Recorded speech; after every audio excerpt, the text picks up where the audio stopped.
Hey, good morning, good afternoon, good evening, whatever time it might be out there where you're watching us. Welcome back to the live stream. My name is Jeff Fritz.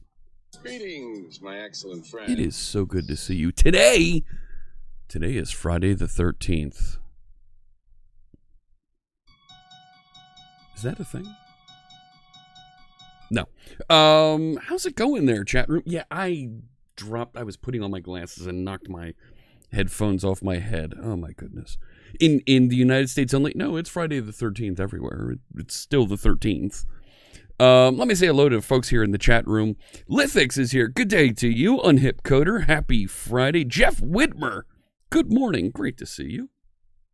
D.D. Walsh. Good morning. It's a non-donut day and you're feeling a little lightheaded. Relax. Take it easy. Top Pot can save the day. House Bisou, thank you so much. 1 year. Oh my goodness, of subscribing. Thank you so much for all of that support. And we're going to make another donation to code.org. All of our subs, all of our cheers, we're donating to code.org all quarter long. Prototypo 4, good to see you. John Jelly IT, hello. Wanadza, hello. Curious Drive, hey yo, good to see you. Caparino is here. Yes. Let me keep scrolling. My goodness. Jean Valjean. That's Coder 24801 to you. He's here. Good to see him. Frank Kruger. Frank! Good to see you, Frank. There's Jean Valjean. Gene Gene 80 just you got that completely 4 months. 4 months. Cool vote yay. Absolutely. Thank you so much for that support. How's it going, Frank? So good to see you. Jeff Blankenberg. Here's another one of the Live Coder friends. Good to see you. Make sure you check out both Frank and Jeff's channels.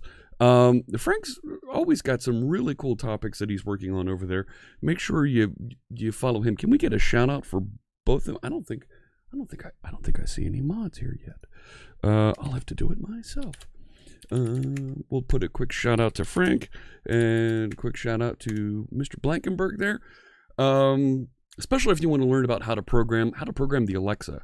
You got that hockey puck there in your house, and it's got the blue glowing ring on it. It turns yellow whenever Amazon delivers something, but you want to do more with it. Check out Jeff Blankenberg's stream. He's got some really cool stuff, tips that he's doing over there. You were building something to do a Star Wars encyclopedia search. That was a neat project that you were working on for a while over there. Is that Michael Girk? Welcome. Hello. Fraggle Rock 2. Good to see you. Let me see. Catastrophic. Hello, everyone. Recently followed the workshop from YouTube. There is a link to a save point folder. Yeah, okay. Saw your question on Discord. I'll have to come back to that. We're a little busy. Things are a little crazy right now. The unofficial Star Wars databank. Nice. So I say things are a little crazy. Things have got very crazy here over the past 24 hours. My county where I live here in Pennsylvania has now been locked down, has now been put on quarantine. Everything is closed except for grocery stores, gas stations, and medical facilities. Everything else, all other facilities are closed. As the governor declared a state of emergency yesterday, and I literally got up and ran to the grocery store to just get stuff to get me through to the middle of next week.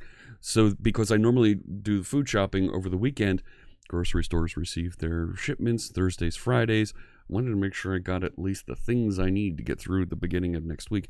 Fortunately, I'd already been picking up extra soup, extra of the non-perishables for the past month as I had been doing grocery shopping. So we're going to be just fine here. We've got plenty to get through. I'm still working. Everybody here from Microsoft is still working through the pandemic. We've got remote working facilities. And gosh, I've suddenly got a lot of extra time. So, yep. I loaded up on those as well on HipCoder. Absolutely. I had that before yesterday. That was already taken care of, and we've got a nice supply here. No Fritz butt will go unclean. Please. Why do I have a feeling that somebody's going to clip that? Anyways, so we're going to be in pretty good shape here. No big deal. Mrs. C# Fritz, she's not going to be able to work for 2 weeks. But the state of Pennsylvania has told us to lock down in place for 2 weeks. So we should be fine. It is a little bit crazy in the city. Curious Drive, yes. Things are a little bit crazy. Schools in Belgium are closed. Yeah. My daughters are used to, up until this year, they were cyber schooled. Not quite homeschooled, but they learned here at the house. They had computers delivered by the schools, and teachers were in a remote office building teaching through webcam, through assignments given over the web, and it worked great. Folks had a really good experience with it.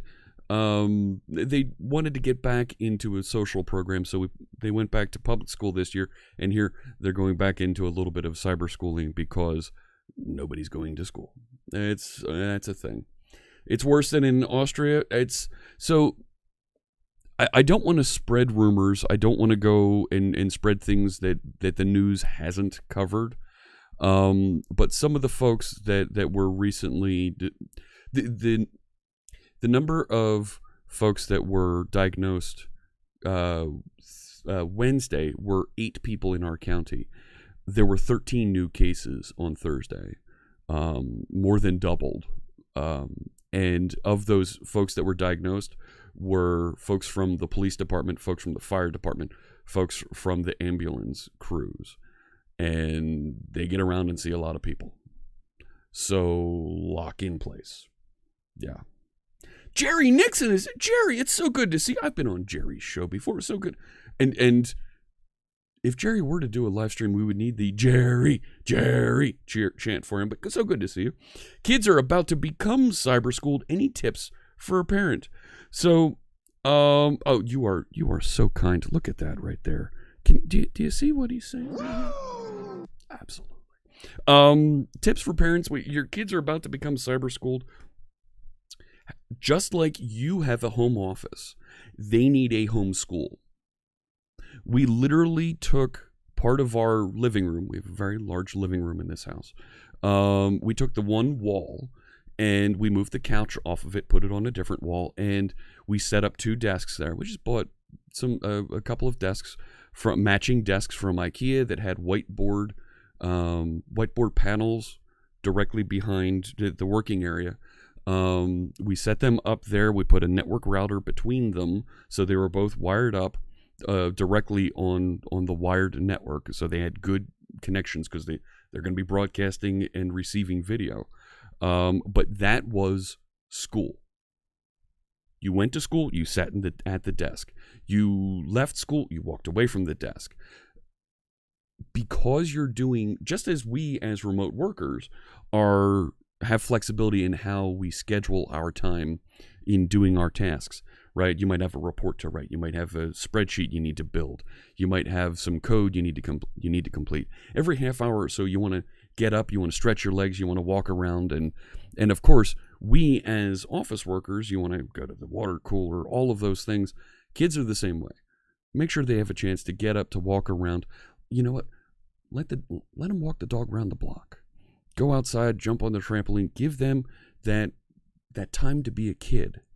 And they're going to get through their assignments faster because they're going to be able to focus on things and not have all the distractions of the other kids in class around them. Let them listen to their music. Put on headphones, listen to music while they're doing their assignments. It's okay. But definitely, let them walk around the block. Let them be kids for a little bit of that time. If they want to start at 7 in the morning, that's great. If they want to start at noon, that's okay too. Give them that flexibility. Robert Tables has stopped by. There we go. He's another live coder. Your 3 kids have all been homeschooled, e-schooled for several years now. Yeah, it's not hard. The challenge is getting kids social as they get into middle school, high school, when they want to be social. They really want to. My daughter was upset because she didn't get to go to homecoming. That's a big deal for teen girls going into high school. Yeah. So got her back into school, and sure enough, what are they doing when they go to school? They issued her a Chromebook. And now you take the Chromebook home and you're gonna be doing the assignments at home. So it is a different set of problems. If you've got a really good support structure, maybe it's your church, maybe it's your temple, maybe it's your religious organization that you're involved with. That's great. And you have that social outlet for your kids. That'll work for them. My kids weren't as interested in that. My kids are interested at the ranch, at the barn, working with the other kids that are there on horse maintenance and learning about the animals and all that great stuff. My daughters are now they're amazing horsewomen. I'm not sure what the gender neutral term for a horseman is, right? And they're tremendous equestrians and caretakers of equines now because they've spent 3 years working, and not just like they show up and they ride a horse. No, working on a ranch around their schooling and being involved. So you don't have cyber schooling there, says Jean Valjean. Institutions are struggling with digitalization. And that's one of the reasons why I like supporting code.org, is they're helping those. Horse person, suggests Eagle Hansen. And good to see you, my friend. Yeah, I think that's a good one. Sure. So let me get some music playing here in the background. And we don't need to talk about the pandemic. We're all going through this. I'm glad you decided to take some time to tune in and join me. I want to talk about some of the things that I want to do that are coming up that we should do, and the weeks ahead here, because if there's one thing I believe, it's be good at one thing and do it well. And when you're good at doing that, overdo it. Let me get some music playing here. Let's play Orchid today. Here it comes. It's a little bit slow to start. Come on. Let's go. Here we go. Thank you, Ancient Coder. This is Music to Code by our friend Mr. Carl Franklin, scientifically designed. It's engineered to get you in the groove, get you focused on whatever task it is that you're working on. The song runs at a specific beat, a specific tone to get you focused, get you in that state of flow. Check it out at mtcb.pwop.com. You can execute the music command just like Ancient Coder did there. Click through and you can get your copy today. There's 20 songs and you can buy them. I think it's $40, $2 a song. It's 30 or $40. I forget the price. Click through and you can see there's 3 songs you can download for free and try out. Thank you so much, Mr. Carl Franklin. We appreciate you letting us listen to your music while we work together here on stream. Lithix says, I saw a hilarious cartoon today. 4 horsemen, and one of them has an armful of toilet roll packs. Another says, seriously? Yeah. If it's worth doing, it's worth overdoing. Yeah, let's talk about code. Let's get past the pandemic. We're hearing about that everywhere. Let's have some fun together. Let's learn. Let's write some code.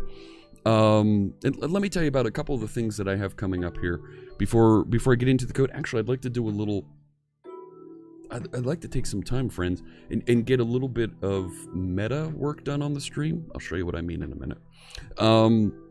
So next week is Microsoft MVP Summit. I'm a moderator. I would normally be the MC on site, but because that's been made all virtual, it's all online. The team is still working on getting everything locked down for that, sending out all the messages. But I'm going to be one of the lead moderators for the Developer Technologies streams. That's all being run through Teams. It's locked down. Folks need to log in. Attendees are going to get a whole packet of information, an email with all kinds of stuff about how to log in, how to behave, and how to interact over it. So that's next week. I've got a number of Wintellect Now videos, training videos all around ASP.NET Core, that focused 1-hour video that I'm working on. Those we're going to be sending over to be published in the next week or so. If you have a Wintellect Now subscription, check it out. Those will be coming your way in the next week or so. The first couple should start trickling out over on Wintellect Now. We've had a long-standing relationship with them. Really great videos, really great content you can get over there if you want the straight-ahead developer training. If you want to talk and have a good time, tune in here, watch the live video. You can watch the YouTube video, but why? Friends, if you're watching the recording, I'm so sorry. Tune in live at 10 a.m. Eastern, and you can have some fun with me, just like all the folks here. I have an ASP.NET Core 3.0.3.1 workshop, and when I give those here on Twitch, they're very interactive. Folks on YouTube, quite frankly, hate that I talk to you, chat room, while I'm giving that workshop. We'll have that live. I'm trying to get that ready to go before the end of the month. Some other friends have a virtual conference coming up in March. I don't think I can announce the date for that, but that's going to be coming up. I'm going to be helping with that. First week of April 9 is Live Coders Conf. We're putting on a virtual conference here with a bunch of the Live Coder friends that you know and love. We've announced the date. There's a save the date. Click the button just below me here on Twitch, and you can get information about that. Get a save the date, and we'll notify you as more information is released. I hope we can decide on the content this weekend and get folks ready to go for that. I've proposed 2 more virtual conferences for the middle and end of April. If the companies, organizing companies that if the content companies I'm proposing to accept those, I'll have 2 more virtual conferences for you in April. In May, Dee Walsh, Sarah Fatz, and I, we have something amazing planned for you. And I don't want to quite go into it just yet, but I can tell you that in May, if we're still working from home, even if you're not still working from home, if you enjoy watching folks writing code live like this, you are going to see something that nobody has tried to do on Twitch before. Something that is going to be... we can't contain it just on this one channel. We're talking about having as many as 10 to 20 channels working on and doing an event, not concurrently, but throughout the span of 2-3 weeks, live on Twitch. It's going to be amazing if we can pull this off. We're still planning it. I will have more details for you in the weeks ahead as it locks in. Dee, I hope I'm not giving away too much information about that. And no, it's not going to be deploying to Azure. It might take that long to deploy to Azure with my luck, but it's not that. There is a lot in the pipeline, NetJam Jr. Like I said, I'm going to overdo all of it. How am I coming up with this much content, Jerry Nixon? That's what I do for a living. Is I build content. Friends, I have more than 1,000 hours of content on YouTube. I have produced more than 500 hours a year, okay? I am one of the busiest educational technology streamers on Twitch. I've got a ton for you. Turkish developer asks, what about build? Any details on that? There are reports out there on various blogs about build 2020 that is scheduled for May 19. I haven't been given any direction to address or say anything about that yet, so I am not going to say that. Jerry says, I am a machine. Can you tell my boss and the other folks out there about that? Because I appreciate the kind words. Dee is spot on here. We're going to have prizes. We're hoping to bring in as many of the live coders. We might even get the bald-bearded builder involved. A chance to work and talk with Dee? Yes. Robert Tables, we might recruit you. Who else was up there that we saw earlier? This is, and I'm trying not to overwhelm the team. I want to get the bits out the door, get folks done with the Live Coders Conf before we start pitching our idea for May. Because it's going to be tremendous. What kind of a machine? It's a little ice cream machine. You put sugar and milk in the one side, and ice cream comes out the other. Recruit you, oh heck. Frank Kruger wants in. Look at this. Ooh. Frank, are you an affiliate? Are you a Twitch affiliate? Let me know. Let's see if we can do something here. Pez dispenser is technically a machine. You're not wrong. And I see the camera is loving focusing here. Thanks so much. Can we do, all right, let me get things started here. Let me do something. I'd like to do a little meta development, if you don't mind. Something that was bugging the heck out of me yesterday that I'd like to work on for just a few minutes here on stream. Those of you who do stream, you might appreciate what I want to take a look at here. You've heard me. I turn on the sound effects. I change my voice here a little bit, and it's always fun to do that here on stream. Just starting out, says Frank. Let's get you ramped up, and once you hit affiliate here, let's absolutely talk about adding you to Live Coders, because Frank does some really good code over there on his stream. Absolutely. Jerry says 2 days ago found the question mark equal syntax thanks to Visual Studio suggesting a refactor. You haven't been caught off guard with new C# syntax in a long time. Neat operator. Have I used that operator? No, I haven't. What's it do? Do you have a link? Share a link with us, Jerry, and we can go through there. How talented is me? I can hold a coffee mug to drink and use that same hand to point. I'm not pointing at you. I'm pointing at the text over here. So here's what I want to take a look at, right? A lot of you have Stream Deck, just like I do here. I'm a little crazy. We know this. I have my keyboard here, exclamation point keyboard. You can learn more about the keyboard that I have. But it's a 68 key keyboard, 6872. Robert, is it a 68 or 72? But I've got 4 Stream Decks in front of me. That's kind of crazy. 75. Thank you. I have almost as many keys on my Stream Decks as I do my keyboard. So I have a mini here that I use to control what's this called?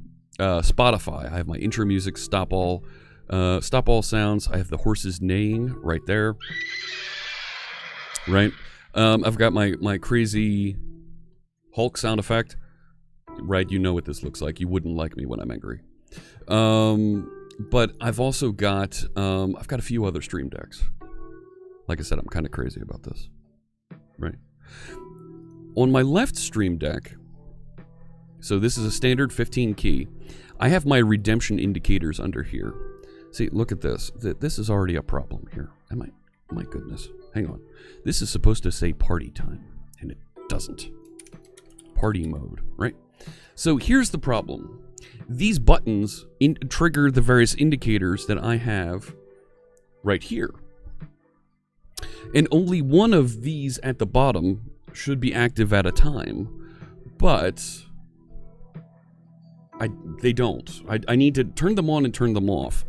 And that's just for the indicator, right? And I also have indicators for the various fonts that we may want to turn on here. Or if we're going in text editor, or if we're going into Vim mode because of those channel redemptions. So these are a thing. It is, Robert Tables, it is a great keyboard. And I also have a timer that will pop up, there it is, for that 15-minute editor redemption. So that's nice, but in order for me to activate these, it's like a 4-step thing. I'm not sure I like the question mark equals either. It feels a little bit too terse. So what I'd like to do real quick is merge. So I have this, and over here on the stream deck right is where I have my voice change. So I have the various things for voice changing here. I've got this one that, come on, show me, makes me sound like a kid. I've got this one here that says it'll make me sound like a woman. But in particular, right, I have these 3 over here, 5. No, it's these 4 and that Vader mode that are redemptions. And I have this hotkey set up to just turn on and turn off all of the actions to activate voice mod. You can see it's a 5 or 6 button process right now for me to activate. What I'm thinking, right, particularly those of you who are streamers, I'm just going to consolidate a couple of these real quick, make this easier, and see what I can do to make it a little bit easier. Do you mind if I take a few minutes and do this real quick? Copperbeardy's here. He's another member of the Live Coders, just like the bald-bearded builder. Robert Tables, Dan Siegel, I forgot to call out, a Live Coder as well. So let me do this. Let me see if I can, and this actually turns on or off that whether or not you can hear that voice. That's a thing.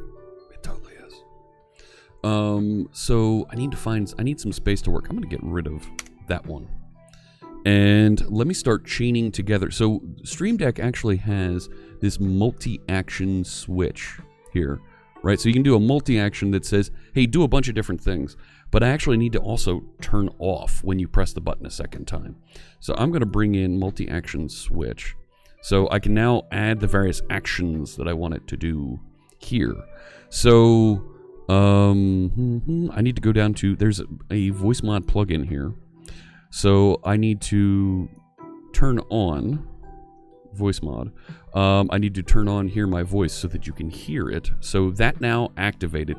But I also need to select a voice first. So let's do select a voice. And I would be miss if I didn't look at hamster mode. So let me set hamster voice, right? Or chipmunk voice, squirrel voice, whatever you'd like to call it. But now I need to go and bring in those actions from the other Stream Deck. So what I'm going to do is I'm going to bop over here to my redemption indicators, and I'm going to try and copy these and bring them in over on the other side. So let's see, I'm going to do the show of that bar. It's over here into this. Can I just paste it in? Yes. So I don't have to go find all the things, right? So for hamster voice, I need this scene for the hamster voice. And I'm going to go back to the right. and into here, and now I can add that, so now it'll turn on the hamster indicator. So, back over to the left one, the redemption indicators. So I've got that turned on, and I need to last turn on the timer. And that's all I need for this. So that'll set it up. I need no, yeah. I need the Kool-Aid Man, oh yeah. That's a really good idea. Hang on, let me take that note. Kool-Aid Man, oh yeah. Let me get that. I need that sound effect. That would be great. Thank you. So that'll set this up. Okay. So now, right, let me turn everything off. Back to the... wait, I don't even... I can actually use the device itself, you know? Turn that off. And if I go back over here to this... So now if I hit that one button... It drops me all the way into hamster mode, doesn't it? Oh my. No, it isn't turned on. Why won't it turn on? What did I miss? That's weird. Audio configuration error. Okay.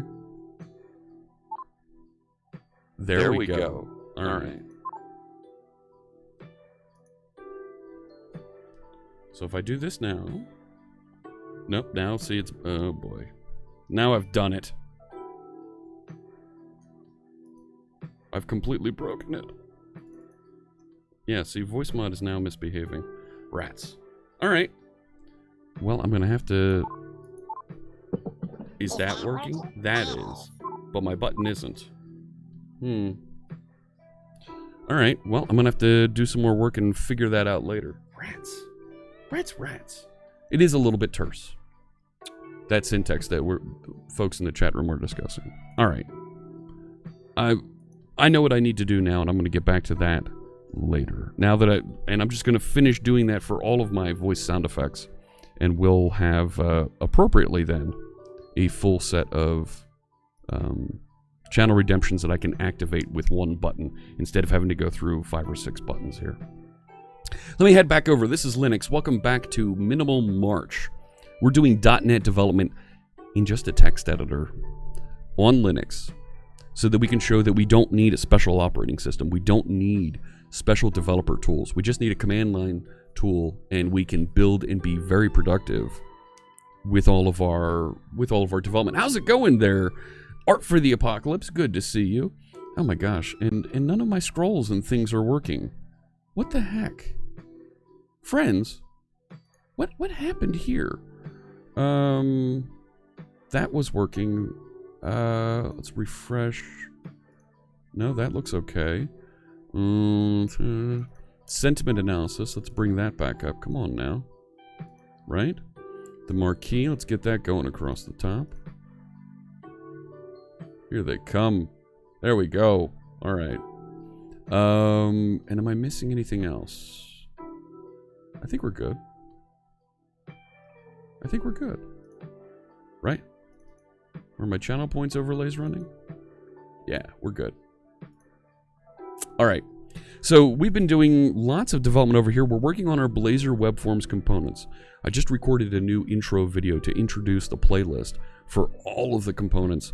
The component work we've been doing over on YouTube, where we have a complete archive of all of the code we've written here on Twitch is over there on YouTube. Let me go over, I want to show you over in Firefox. Here's the project repository for this. These are components that we're building to hopefully make migrating to Blazor easier for folks that have web forms applications. ASP.NET Web Forms has been around for almost 20 years. And there are millions of applications out there. If we can make it easier, if we can make one task easier for folks to get their code into .NET Core, they can start developing on Windows, Mac, and Linux. They can deploy their applications in containers and take advantage of orchestration with things like Kubernetes. We can make it easier for folks to develop with other tools and bring in more people to help collaborate on those applications. So I see this as something that's kind of noble. It's a really good thing that we're going to enable here with these components. So there's already some documentation here about migration. There's documentation about what we have implemented, and there's even some directions about what we still need to implement down here. And we need to put more of this content. We need to update more of it out here so that folks can navigate around and see what's going on. And we've got a great sample website available, and for some reason GitHub is not refreshing entirely. Where's my shields here? No. Way to go, GitHub. I need to put a link in here to the actual running application. Thank you for the follow, Elite Test Games. Welcome in. Good to see you. Thanks for tuning in. I look forward to seeing you in the chat room. We've even implemented things here like the data binder, and yes, even view state. The Grumpy Game Dev. Thank you for the follow. Appreciate you tuning in. And it's helping us reach our follower goal here. When we get this over 10,000, we're going to have a 12-hour festival of development. Stratosphere, welcome in. Thank you for the follow. Every time this crosses a multiple of 100, we're going to mail out a C# Fritz sticker pack, including some of the emotes that you get here when you subscribe. Follow Frenzy. Thank you, Grumpy Game Dev. I'm glad you tuned in. Yeah. Let's get those followers running. So, a festivus. Why didn't that the auto? There you go. A festivus for the rest of us, says Coding Stocks. Yes. I will have guests join us. I still owe a stream to friends like Coding Bandit, Carrie Payette, Robert Tables. His real name is, of course, Robert Tables. Why would you think it isn't? The Bald Bearded Builder, want to have him come join us. Other folks from the Live Coders team, and I want to be able to open up Discord for an hour and have some of the folks that have been around for a while join us. Normally you aren't home this time of day, says the Grumpy Game Dev, but yeah. Look, let's have some fun. Let's write some code together. I want to show you some of the things we've been doing with Blazor here to make web forms developers. TBD Gamer, absolutely. We got to have TBD Gamer on. You're right, Ancient Coder. So I want to scroll up here and show you. We've got 3 pull requests. This is a community-based project. This isn't something that's owned by Jeff Fritz. I moved it over to Fritz and Friends, to this organization, because while I might be writing it and the leader right now merging these things on Twitch, this is not a Microsoft project. This is something that folks are contributing to that is going to help lift our entire technical community and make everybody better. Hey yo, Trezzy Codes is here. They're another member of the Live Coders team. Good to see you. Welcome in. So we've got a couple pull requests here. I was looking at this one yesterday. I don't think Hisham has any additional updates here on this just yet. Let's see. He has a question here. Do you mean the container in the parent control name or the page name? It should be the parent control name. Can I do a reply there? This should be the parent control ID. Alright, put that comment in there. The other question from Hisham is, one more thing, is there a way to differentiate between controls in different pages? Because the incremental counter would be, the incremental counter, this service should be request scoped so that it only is affected by the contents of the current page.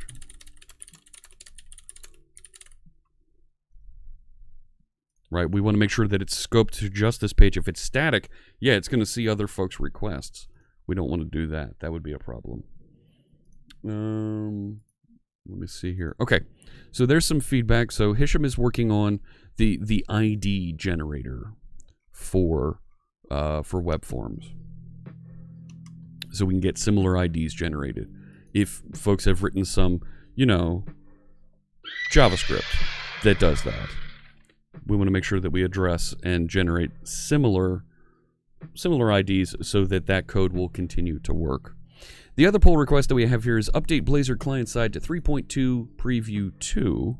This was released earlier in the week, and I tried tinkering with this, and it just started working for me last night.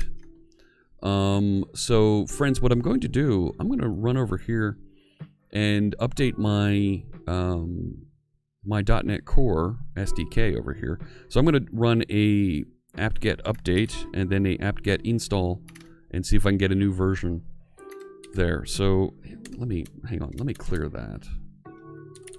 Right, so my web server is running down here, so I can see that running, and on my other console I have the code we're working on for the components. But let me let's do an apt-get update here and see if we can get an updated version of, what do you mean wrong password? What?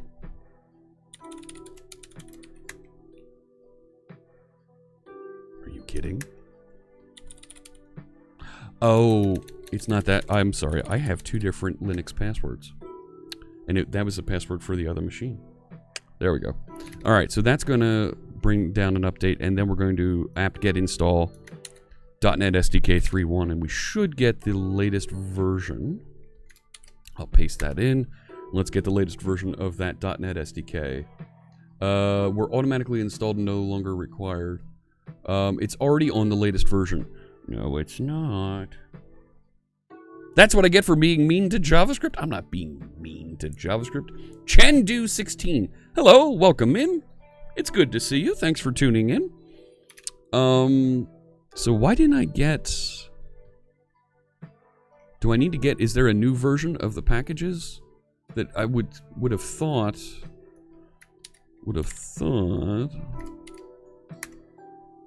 Right? I didn't want to get that right here. Oh, Jeff. Let me get rid of that here. Go over there. Do the thing again. No. Get that. Right? I guess it got it. Right, let's try and do this. Installing new version of config file. Okay.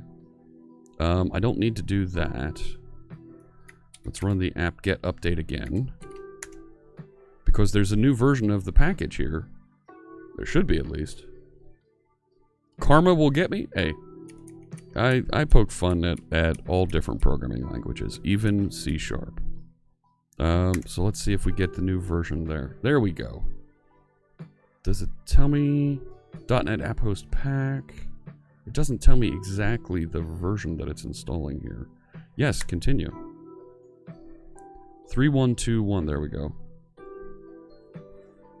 Oh my gosh. So I set my phone to allow other folks to call me. And unfortunately, allow folks that aren't on my contact list because of all the things with the things that are going on, and we want to receive notifications from school and all that. And of course, here come the spam bots all morning long.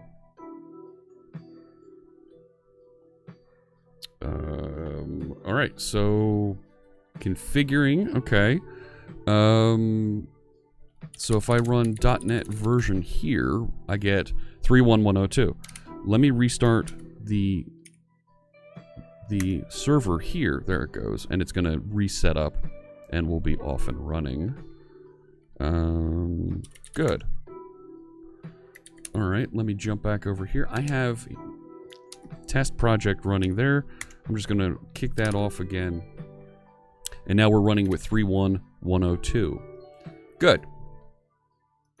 So let me now take a look at, let's install the latest version of the templates here in Linux. So I'm just going to paste that command in here. .NET new -I says install templates, right? Or install a package.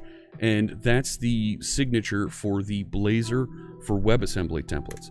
These are templates that allow you to write .NET code, C# code, Razor templates, and Razor is just C# mixed with HTML, that will compile and run as WebAssembly, a binary that runs in the browser.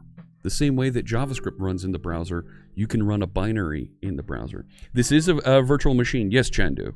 I was thinking about bringing out my Linux machine and work from that. I do have the Chromebook here. We can pivot over to the Chromebook another time. It's just, the problem with the Chromebook is I can't be as productive and get through demos as quickly as I can here. We can certainly accomplish things, but for a stream, for something where I'm trying to keep your attention and show things and have discussions, it takes a little bit too long to wait 30 seconds for something to compile. So, okay, so that's clear. I have that installed now. I'm going to go back over to Firefox. So Chris had this for us. Now, I pulled it down to my Windows side, to my Windows machine, and it worked just fine. So, with respect to your friends, I'm going to go and try and copy this down and run it again here. So let me run that git checkout and pull in, this is Chris's changes. That's Space Shot in the chat room. There we go. Yep, go ahead and merge that. What is it? Control O. That's fine. Control X. There we go. With a global JSON there now as well. If we take a look at the global JSON, you see it says 31102, so it's using the appropriate version for this. If I go into samples, and then after Blazor client side is the name of the sample. I have two sample projects there.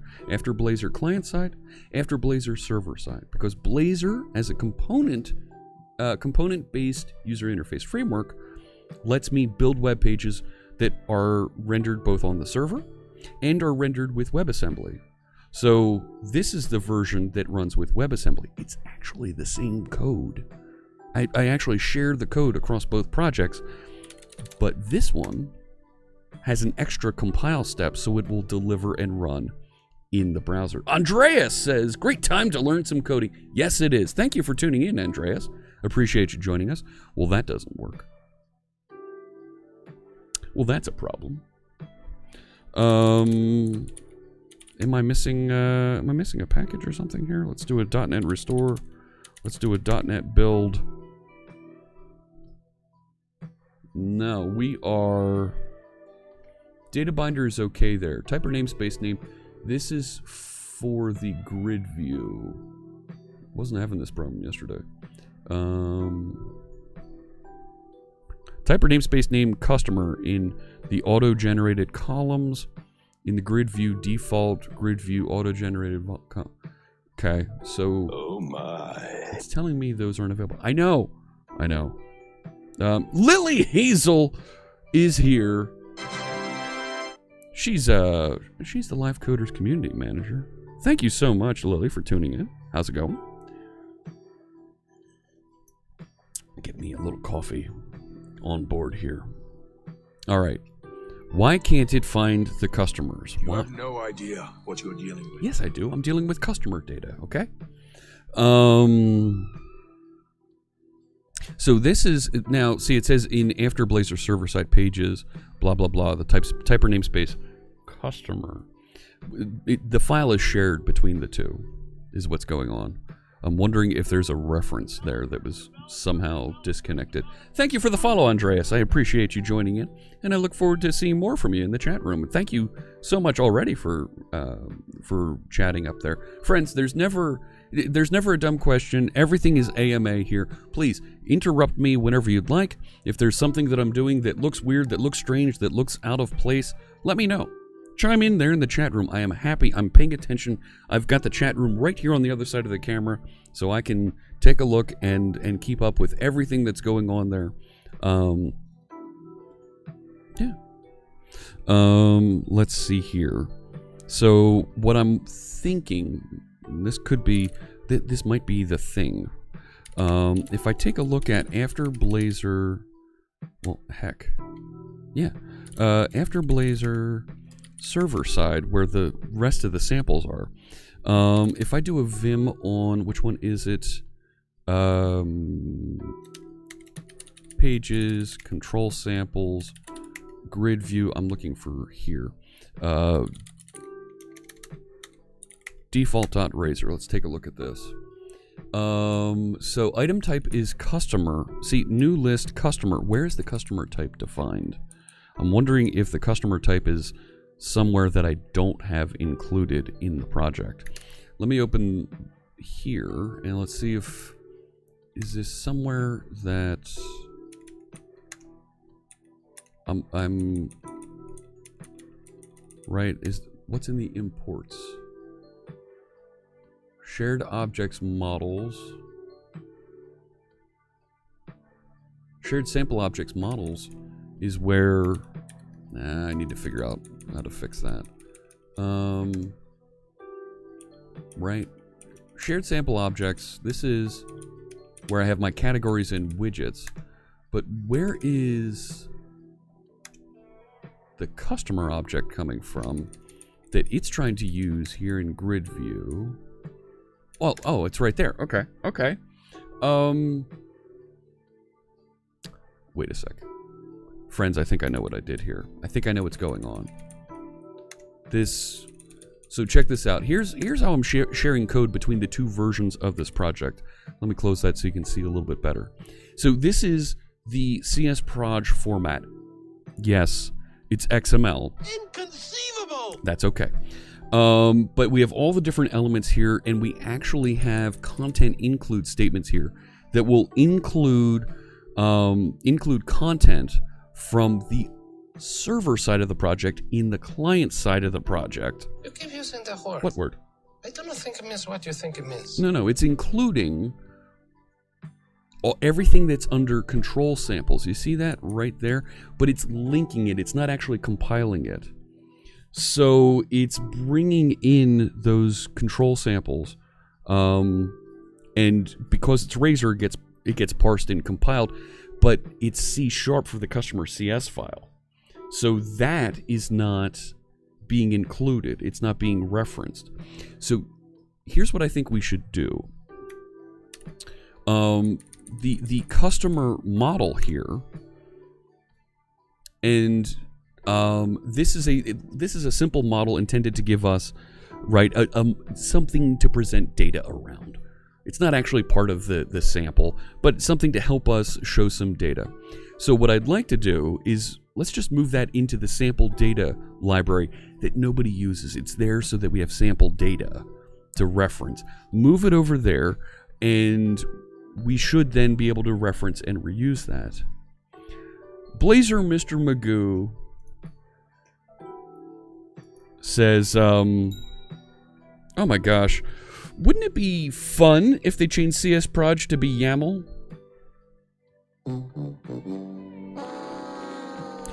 Don't do that to me, please. YAML, I've crusaded against YAML several times here on stream. I don't like YAML. I don't like it at all. I do not like it here. I do not like it there. I do not like YAML anywhere. You cannot put it in my Kubernetes. You cannot put it into my... What rhymes with Kubernetes? What? Rats. I will come up with a Dr. Seuss poem to criticize YAML. No, Frank, it's not going there. No. We're going to stay clear of that. So let me move that customer object over. And I think what would also be good to do here, not just move that over, but our friend Julio, who wrote this, included a thing here to just get customers, just return a list of customers. I think it would be handy if we grab this, because I'm willing to bet it's also in auto-generated columns. It is. Let's refactor that out and move it into our shared project, so that this code that is just fetching data loads up here. Frankus asks, and it's a good question, no syntax highlighting? Why? these are .razor files. .razor files are not supported by the syntax highlighter because it's actually really tough to do the syntax highlighting for these, because if you look at this file, we're combining the syntax for HTML, for Razor, where we have these @ signs to pivot back and forth between C# and HTML. We have C#, and you've also got JavaScript that might be appearing in there. So, a herd of Yetis. A herd of Yetis. csproj being in XML is so bad compared to what's in an SLN file. Oh, it isn't as bad as what's in an SLN. You're right. You're right. And simplifying some of those as we move forward, as we get past unifying all of the .NETs with .NET 5, will be a pretty tremendous thing. The thing that I think folks don't appreciate until it's actually spelled out to them is, as much as we would love to move solution file format or csproj file format to something like JSON, please not YAML, but to something like JSON, you lose backwards compatibility, which is a key tenet for all of .NET and all of Microsoft. Having that backwards compatibility means we can use the same editors, we can use the same tools to compile both a MVC project, a web forms project, a Windows Forms project, a class library on .NET Framework, on .NET Core, on Blazor, and it all works the same way on all operating systems. You might not like the format, but it works everywhere. And in order to convert and have it be a different format means we need to break that backwards compatibility, which hurts a lot of people and literally millions of projects, if not billions. Mono-develop is pretty good as well. Mono-develop is what Visual Studio for Mac forked off of and became. So let me move these things. Let's move the customer notation here. Get this over so that we can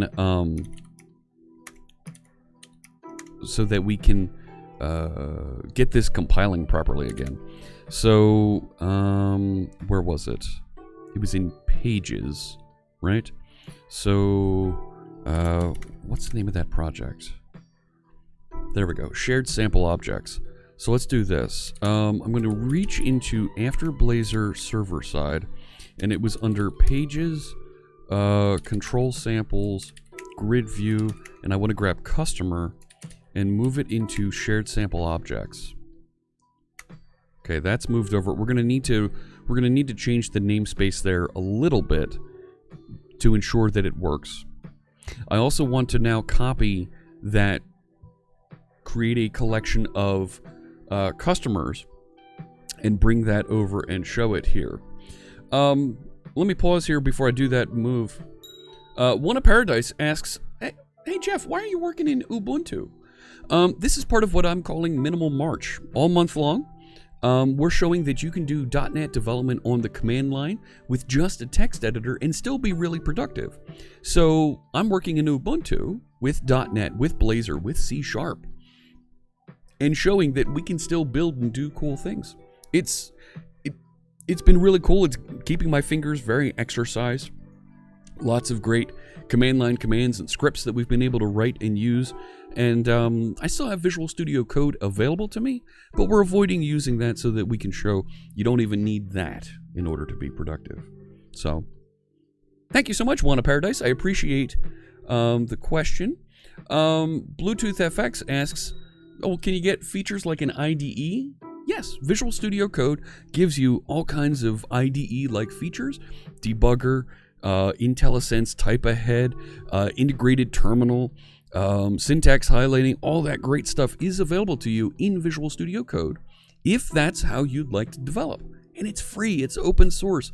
It's one of the most popular projects on GitHub. Available for anybody to download, compile, recompile, change, build extensions for. It's a very vibrant extension market for Visual Studio Code if you'd like to use that.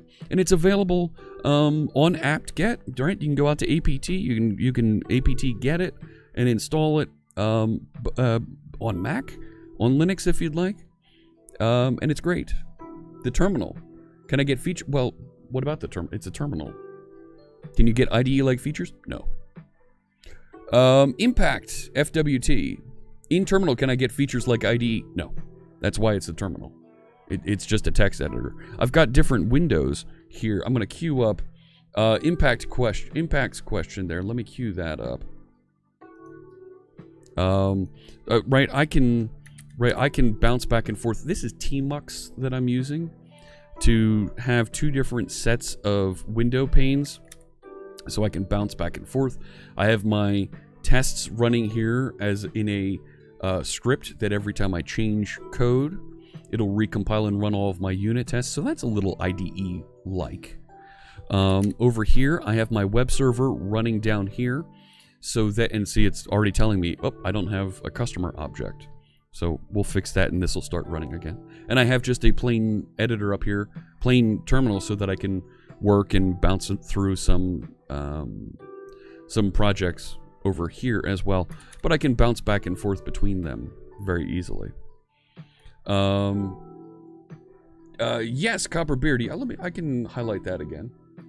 The Live Coder Conference, click the link just below me here and you can get a save the date about the Live Coder Conference, April 9th. There's going to be 2 halves of the day. We're going to have 5 sessions in the morning, 5 sessions in the evening. Those are North American relative times. So it'll be afternoon and the middle of the night for folks in Europe.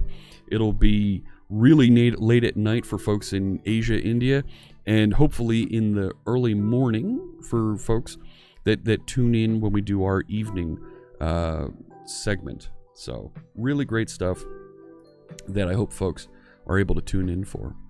So let me come around to Impact's question here.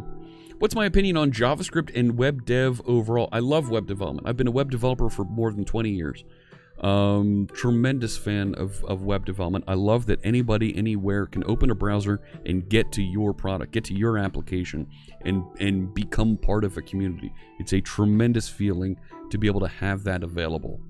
Mobile devices, tablets have made that even more accessible to folks who couldn't afford complete laptops, right? Desktops. It's made everybody now a consumer of the web. And because of the low on-ramp to build a web application, anybody can build the simplest web application.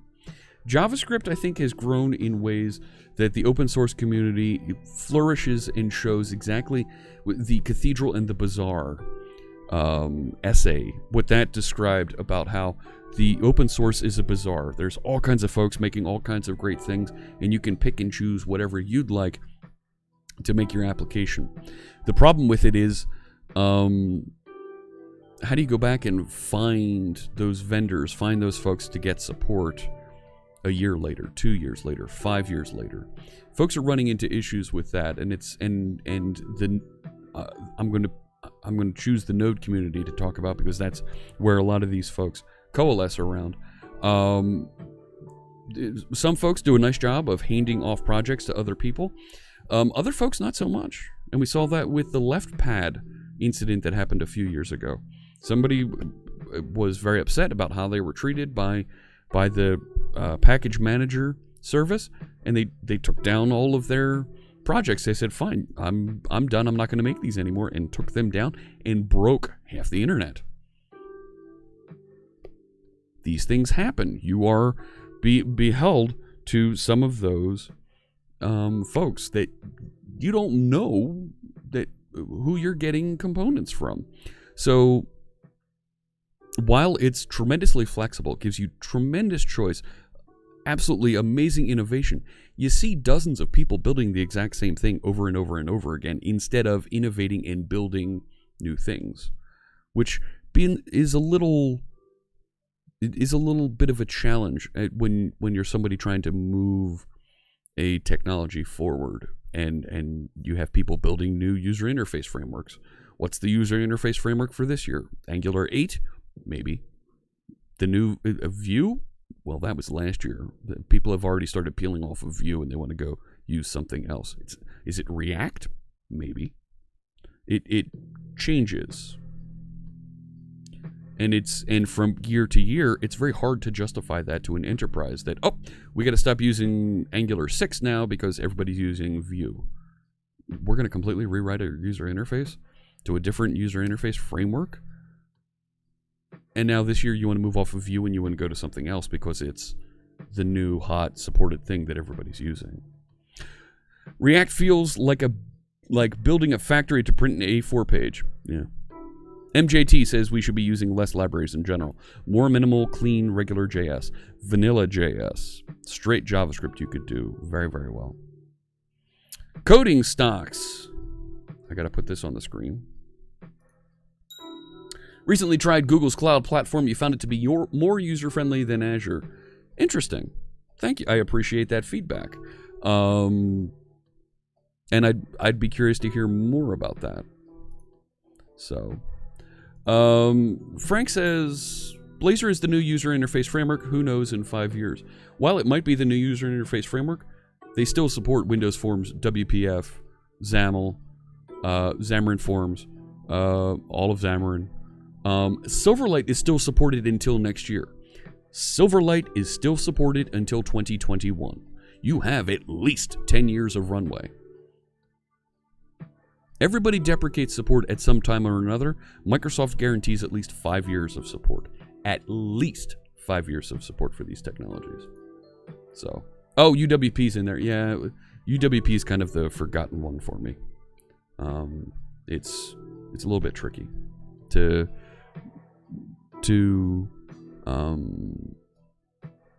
it's a little bit tricky to acknowledge and run with that, with how many challenges it had with getting accepted in the community. A lot happens in 10 years.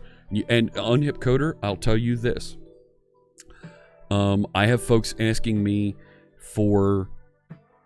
I have folks asking me if they can have their web forms not supported. Currently, if you build a web forms application today, because of the way that the licensing is structured and the support is structured, a web forms application built today on .NET Framework 4.8 will be supported through 2029.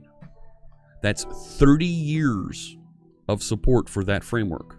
30 years from the point that it was initially developed. They were complaining that they couldn't get support through 2039. 40 years of support. 40 years is a career. And somebody was complaining they couldn't get 40 years of support. That's the type of concern that folks have. Looking for tech that'll last 10 years plus. Absolutely. Yeah. Let's finish moving these things around here, getting this lit up a little bit. So we have an error that popped up over here. Good. We have an error that popped up over here because it can't find customer. Well, it's in the wrong namespace is what's going on now. So let me vim, and I'm going to jump down into... I moved it into shared sample objects. There it is right there. I actually need to move it into models. So I'm going to change the namespace here to, right? This is shared sample objects.models. Okay, and crumbs. There we go. Let me move that from shared sample objects customer into shared sample objects, just so that we're neat and tidy. Wrong key. There we go. So now it's in the right place. So this should compile and find it now. There it goes. That's running properly. So it found it. It still has that code that's generating the customer list hanging out there. And I'd really like that to be inside my customer object itself, just as a static method to get a base customer list. So here's what I'd like to do, friends. Let me go into after Blazor server side. I'm going to go back into that grid sample here, and this get customers method. See it right here from line 26 all the way down through 60. Right? I'm going to grab, gosh, how many lines is that? 26 through 60. That's 35. Right? So I'm going to yank those 35 lines. And let's jump over here to that shared sample object, into models, into customer. See, and I've got syntax highlighted because this is just a C# file. Add a little bit of space here and put, there it is, get customers. And I want to make this a static. So I'm going to jump over here and make this static. That iQueryable should work. And I think we're okay with that file. So now let me go back over here. Was that in, was all of these auto-generated as well? So I can now delete the rest of this code the whole way down. What is it? How do I delete through the end of the file? Right, it's, what, like 30 lines? Delete another 10. There we go. So now, select method, instead of being just get customers, right, I'm going to change this to, say, customer.getCustomers. And if I change over to here, this is going to rebuild, and it should still work. Let me take a look back here at the chat room. Dan Siegel says UWP is like Microsoft's unwanted child. UWP was created at a time that the folks in Windows thought they could create a development framework, thought they could create their own SDK and their own tools, and didn't need the Microsoft Developer Division, didn't need Visual Studio, didn't need these things. And they were sorely mistaken. And when they came back and had to bring things back together, they had a real hard time. Because they went off and did something on their own and didn't want to collaborate as much with the rest of the company. And as we can see, hindsight, it was a little bit of a mistake. O'Frades says you can have an IDE-like experience in the terminal with Vim plugins like OmniSharp. I have OmniSharp installed, and it's not great.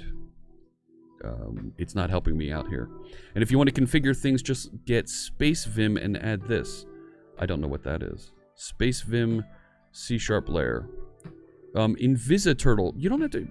My name's Jeff. You don't have to say streamer. You can call me Jeff. And what do I think is the correct way to cook an egg? On a scale of 1 to 10. That's a good spicy condiment, yes. Which one is... On a scale of 1 to 10, what do I think is the correct way? You've got a couple things you're mixing up there. You're asking me for a technique, and you're asking me for a scale. You prefer streamer. Okay, I'm not streamer. I'm Jeff. With heat. Heat is a good place to start, Svava. Yes. This will give me IntelliSense. I've already got IntelliSense in text because I installed OmniSharp, but it's not very good. I'm in Razor here, and it doesn't handle this. So thank you, InvisiTurtle. There we go. Streamer is my middle name. That's a thing, right? Right? Thank you. Let me go back over here. We updated auto-generated columns. Let me fix default here. Let's get this. Change this from get customers. Oops, it should be now customer.getCustomers, and I'll get rid of all the code down here at the end. And that was a lot of code. I'll just delete it. So that should rebuild properly there. You see, file changed, the file we changed, and it's rebuilding, and it should be running properly here in just a second. There we go. Head back over here. We fixed default. Let me go to template fields. Template grid view, price, visibility on after render. And he's even got unnamed click. Look at that. Item type. Oh, and that's using the widgets. Good. So that should work for us. Let me exit there. Exit that. So let me go back into the After Blazor client side, and let's try and build this one. So that's the server side one that was building. This one should build now that it has things laid out and referenced properly. No. Missing compiler required member. Wow. Default Razor. Yeah, default Razor. Missing C# runtime builder, C# argument info create. Wow. That's new for me. On default Razor line 19 and in template. Is that something I did? Yeah, that's not an exception you hear every day. What do we got here? It's not actually in the client side project. So I need to jump over here, pages, control samples, grid view, something create. See, I don't see create here anywhere. Let me go over to this console and run that build so we can see that error and flip back to the editor again a little bit easier. Blazor, web forms components, and I was in samples, after Blazor client side. Okay, .NET build. See if we can see that error. There we go. Missing compiler required member, C# argument info create. And that's happening inside of default Razor. Line 19.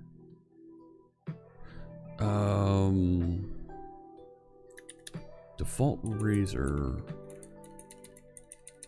Here. That doesn't make sense to me.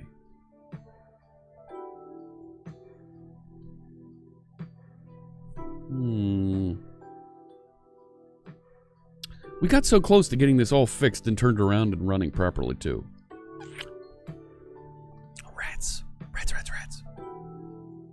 I don't know what it's doing.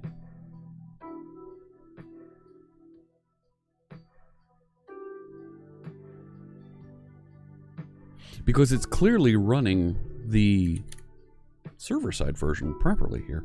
I can go to localhost 1001, and there it is. Oh, and it doesn't have... We didn't merge in the dev stuff yet, so it doesn't have the bit over there yet. But these all work on server side, but they don't work on client side. I'm gonna punt. I'm gonna check this in and punt. So let me add... There we go. And I'll say moved the customer sample data and put I don't have somewhere to push this to yet. Let me go back over here. I'm not gonna merge it all the way because it's not quite working.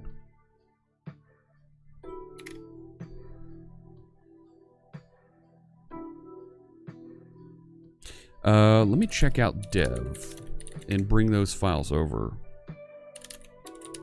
Right, I can do that, right?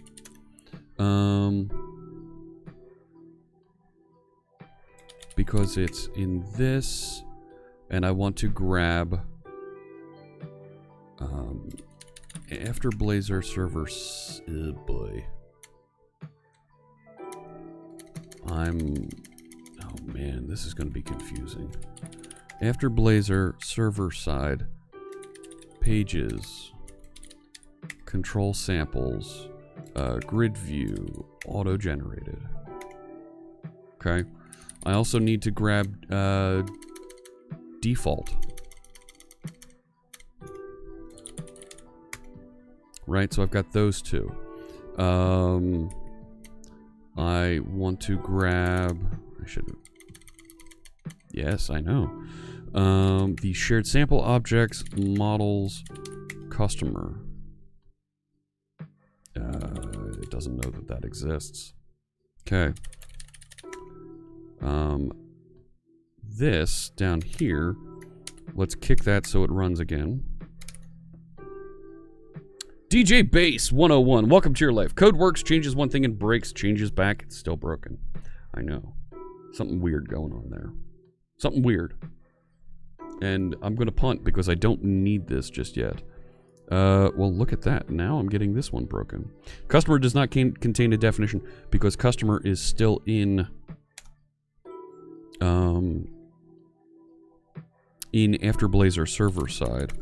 So let's see. I can just say rm after Blazor server side pages. Hello. Pages. Thank you. Control samples. Thank you. Grid view customer. Go away. And watch that build properly down below. Watch that build properly. So I'm going to git add all of the things.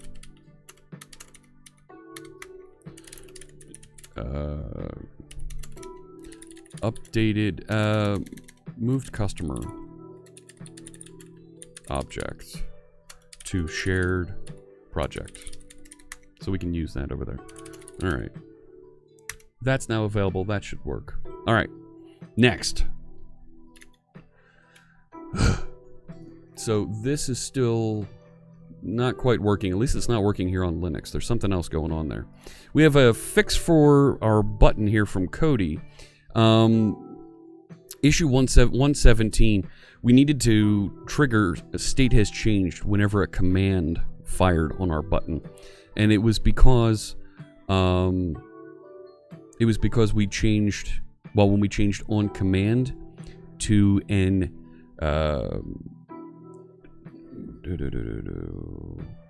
when we changed this to, I believe it was an event handler. When we changed it to, I forget what it's called now, an event callback from an event handler right here. This makes this, allows this to trigger state has changed automatically when this is raised. So it's the Blazor way of doing things, and we also can do InvokeAsync here, and it'll trigger appropriately. Really great stuff, and it looks like the unit tests still work properly for this. If I flip back to the conversation, you can see when I scroll down here, we've got a green check that it does work properly. So this is great. Good, a fix for this. But we were trying to add the on command feature to the button, and now we have that. Thanks to right, this is Canhorn. I believe it's his name is, there it is. There's Cody. Thank you so much, Cody, for that pull request. That helps out with this feature and lets us move ahead a little bit here on the project. So I'm going to go back over to my code. Yes, software is up to date. That's great. Thank you. So let me go check out that feature.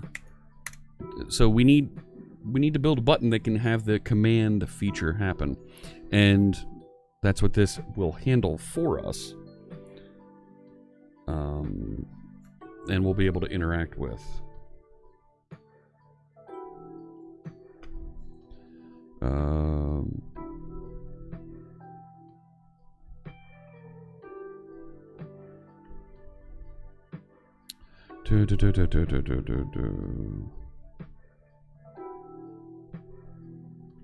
All right, and it builds and works, and now we can have a command button function. With the InvokeAsync, do you need to do that InvokeRequired check? Asks Lithix. What do you mean InvokeRequired? What do you mean by InvokeRequired? Let me jump back over here and walk up to the actual component, which is here, there's button. So right, there's a click internal method that fires. I didn't pull the stuff in here, did I? Switch to, yeah, I didn't bring it in. Hang on, pull that in.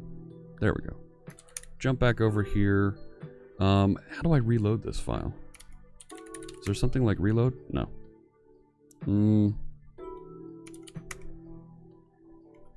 Let me go up a couple. Not Vim.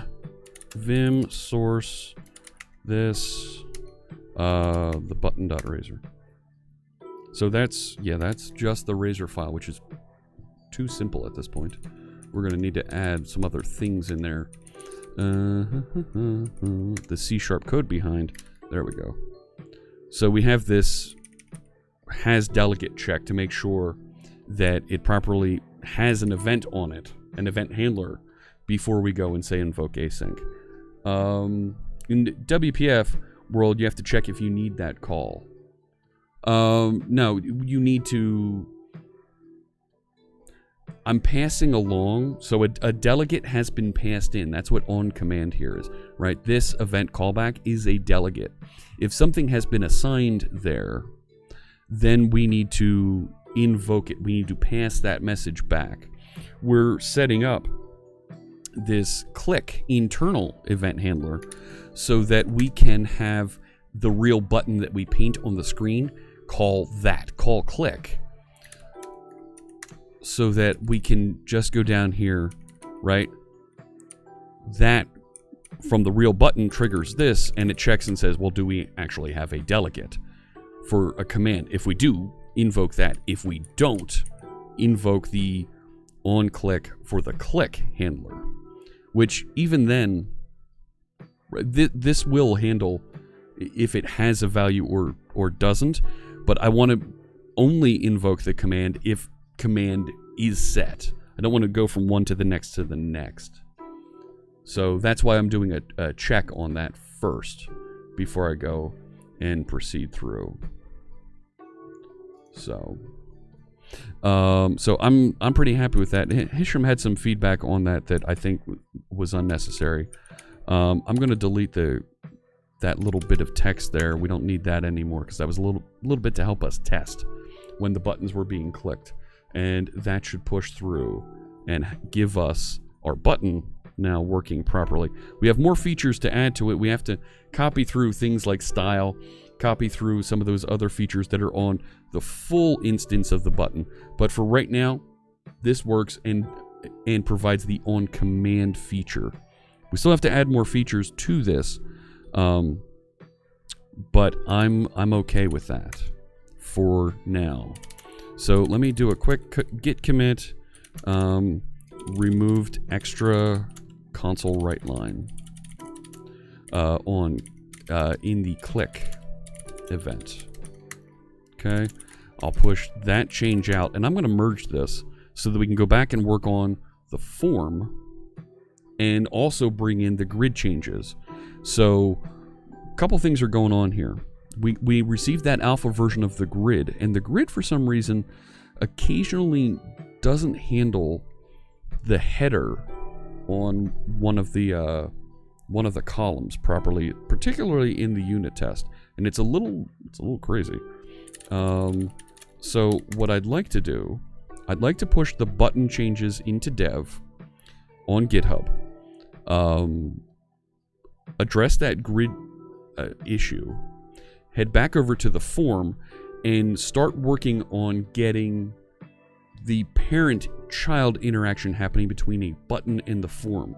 The feature in web forms that we were trying to get to, and we now have the infrastructure built to support, is that a button on a form can have a command that says edit, and the edit command will change the form automatically without running any additional code. It'll change the form to edit mode from read-only mode. And you can click cancel on there, and the cancel button will have a cancel command, and you don't have to write any other code. It'll change the form back to read mode.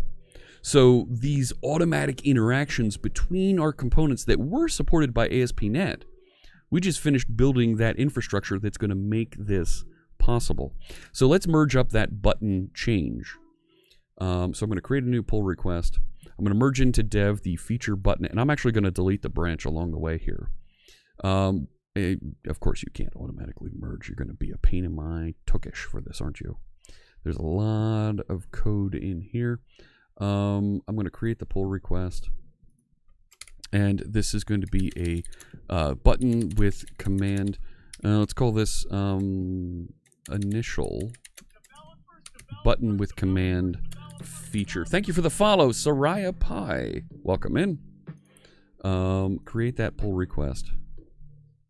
And I'm going to have to do a little bit of work here to get this to merge. So if I scroll down, so, right, our last little bit that we checked in, it does compile, it does run the tests properly. But we have a couple things here that we need to resolve conflicts on. Let me click through and let's resolve these conflicts. We can do it right here in the GitHubs. And please don't tell me there's a massive...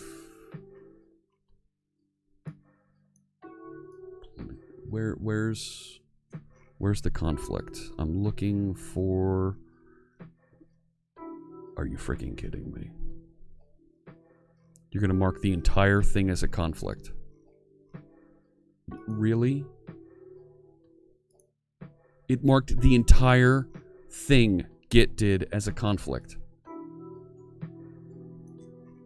What a waste of time. Frank! Bushero's raided my stream with 6 viewers. Oh my goodness. Frank, thank you so much for the raid. Welcome in, raiders. My name is Jeff Fritz, and we're fixing a little bit of a merge issue that we have here with some Blazor components that we're working on over here on GitHub. We're all in Linux for minimal March. We're showing that you can do .NET development and be productive using just a command line and a text editor, along with some of our favorite online tools like GitHub, Azure DevOps, and the like. What were you doing over there on your stream, Frank? I think I saw you were talking about some... I saw your stream announcement earlier today. I forget what it was you were working on, but it was something that I was interested in, and my mind's mush focused on this project right now. Frank's another member of the Live Coders team. Make sure you check him out. But welcome in, Raiders. It's so good to see you. Soraya Pi says, I'm the first to get your name right. Look at that. I'm the first. I got it. All right. Let's see. Let me head over. This is really annoying. I'd love to be able to see this side by side, but it won't show it to me side by side. But it literally is the entire component. Building a budget-friendly... That's it! Budget-friendly URL shortener. That's what I saw.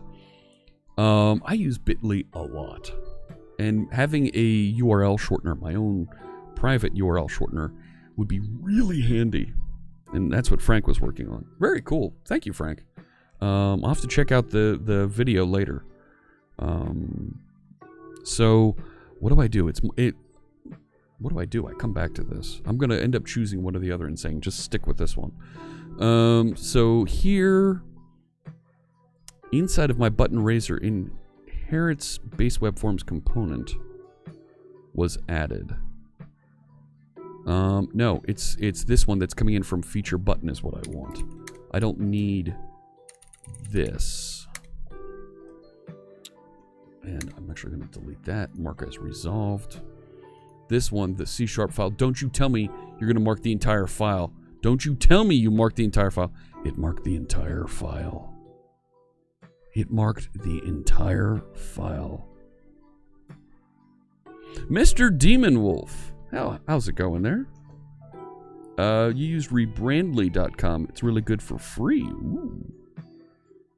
Had some challenges with biddings, some async code. Oh, man. I think I want...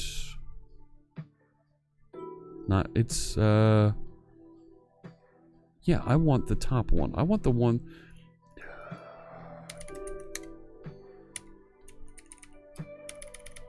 I want that. Okay. Yeah, it's one conflict. The entire file.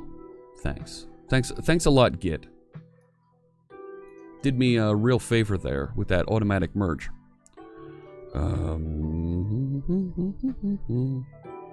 Base web forms component parent. This is one of the places that we were working, is that still the same down here in the alternate world? It's not even present down here. Yeah. It's not even present. Ooh. No, there it is. That's what we were trying to do, but the new version... And did we add FindControl? I'm going to take the one that we're merging in. And if it doesn't work, we're going to roll back. That's the beauty of source control, right? So we have a way to roll back. Because, that's weird that Git would be so obtuse? Is that the word I'm looking for? Right, so now that can merge. And I want to see... Here we go. So now it's running with this new bit that we've added. Interesting that it doesn't show that new merged commit there. There it is. So we should be able to see, this is Azure DevOps is going to be running this for us. We should see if it runs properly. Canhorn! Oh my gosh, thank you so much for your help with that pull request. Appreciate that. The Git merge back into dev got a little ugly here for us. Let's see what happens here. I should have merged dev down into feature button before I pushed up, is what I should have done. And fix that locally instead of on the GitHubs. This isn't an Azure deployment. This is Azure DevOps building. It's not deploying. It's just building. Was it line endings? The line endings should have been enforced by editor config. And Git should have accepted and handled those line endings properly here. It built properly, so I'm expecting all the tests to work. 150 tests now, all of them passed. All right, love seeing more tests, more passing, more good. Love it. And it says it failed. What? It ran fine. Oh, it just turned green. Ugh. All right, squash and merge. Oh my. Initial button component that supports commands. Command name, command argument, and on command capabilities. We still have to add more features to this so that it's complete. I didn't hit squash and merge. I didn't hit squash and merge.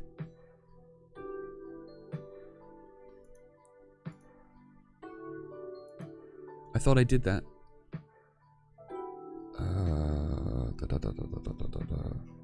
All those co-authored, yes, we want to keep those in there. Let's see. Added cascading parent. I want that in the mix.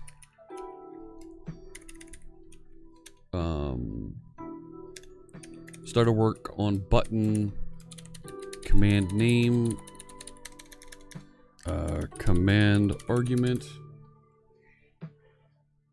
and on command feature, and added cascading parent. Squash and merge that. Here we go. All right. What do we get? What do we get? Right? And I'm going to delete that branch because the rest of the button features here we're going to add later. Right? We've added some groundwork here that's going to help us build those other capabilities. But now components can access parent components. There it is. This is completed. Right, and it was added right there. Completed with 116. Okay. So that's taken care of. Now we can go back and we can talk about some of these other things. There's this bug here. And why didn't it get labeled bug? I must have forgotten that yesterday. So this is the grid view empty data text test. Sometimes comes up and says failed. It is Friday the 13th, otherwise known as Everything Breaks Day. Yeah, you're right. These are the challenges that we as developers have. Weird things happen on Friday the 13th, right? So let me jump. Just taking a quick look at chat over here. Yeah, Frank, see, it is Friday the 13th. Okay, so let me pull in now everything. This test over here should rerun. Thank you for the follow. Who's joining us now? Is that Smower? Welcome in. And we should get this now showing us those 150 tests running properly now in my Linux implementation right here. Come on. It's the same every day for Unhip Coder. Via Sanctus says, perfect AI adaptation. What do you mean? What did we do? Nothing else matters. It marked the entire file, sort of like blocking air travel from Europe. Yeah.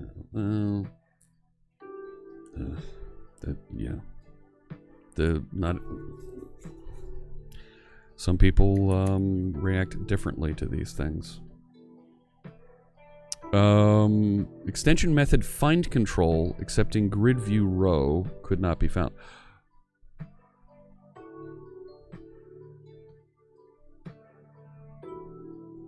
Is this where we broke it? Let me try and rerun that. If that's something that we're missing, I can easily go back into GitHub, pull out that method, there it is, and copy it back in and get this working again. And so we need a unit test to illustrate this problem. FindControl doesn't exist in our page. That's a problem, right? Let me go back over here. So even before this, we created a bug. I'm going to leave that open. Inside of, I'm going to go in here, and it was in the project. Inside of, which one was it? The base component here, and I'm going to go back a version, right? No. I'm going to go back a version. Show me, how do I see history? That's what I want. This one. And where is it? FindControl. Controls and FindControl. And you also had ParentControl. This is a problem. This is a merge issue right here.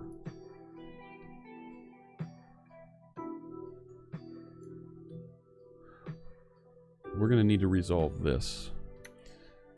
But to get it running, I'm going to copy that, come back over here. Let's go into source, Blazor Web Forms components, and let's take a look. Not BIM, Vim. Right, base Web Forms component. And let's go to the end of the file. Right, so here's where it's building this out inside of our constructor. I'd really like the constructor to be at the top. It's kind of a standard thing, you know? Let me paste in.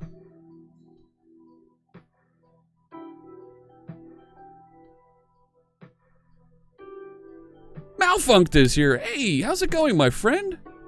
Good to see you.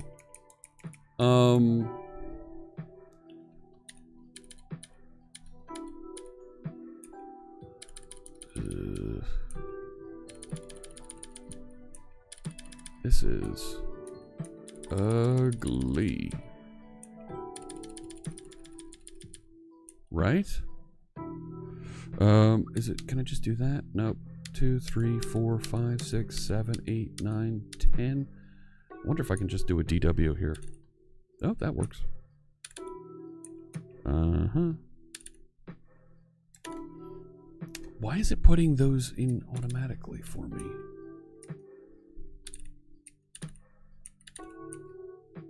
Yeah, parameter, this. Okay. That looks like it should work. Let me see if the service, if the sample restarts and runs properly. If it does, next thing to do is to merge that parent control with the other bits here, where parent control was being populated. Working to not get cabin fever in the extended period of work from home. Oh, malfunked. I know what you mean. I've made sure that I've taken time. So I was explaining at the top of the stream. My county is now locked down. We're quarantined. No unnecessary travel. Those types of things. All the businesses other than gas stations, pharmacies, healthcare facilities, and grocery stores are closed. Everything else is closed. So, walking the dog, going to the local school and playing, these types of things, getting out and about, are going to be important. Canhorn is also working from home, highly recommended, but not locked down. Luckily, yeah, take it easy. I've been Unhip Coder's been working from home for 25 years. I'm about 6-7 years into working from home, and I'm okay with it. I understand why people are getting a little antsy about it. It's to be understood. So this works now, but what I'm troubled by is I have parent control there, and I also have parent control that we added. Where'd it go? Here. So now I've got two things that are parent control. I have a feeling there's something going on in grid view that's doing that. So, where's the grid view? There. Right, so there's the head, cascading value, this as the row collection. So, let me see, is there parent control? No. Okay. Let me see. So, let's take a look at grid view row. And I bet the, yeah. Grid view row. Is there something? There we go. But this is already being done for us inside of parent, the parent element. Right, we're automatically wrapping these things appropriately. Malfunct likes going to the office for work. You hope that people who better remotely will get more opportunities for it going forward. Malfunct, I'm very hopeful that you're correct. I've had a number of career opportunities that were taken away because I work remotely. I was offered significant opportunities, and I cannot relocate. My daughters are very well entrenched in their schools. I don't want to move away from my family here on the East Coast. Interestingly enough, one of those opportunities was to do exactly what I'm doing here. And I wouldn't be allowed to do that on the East Coast.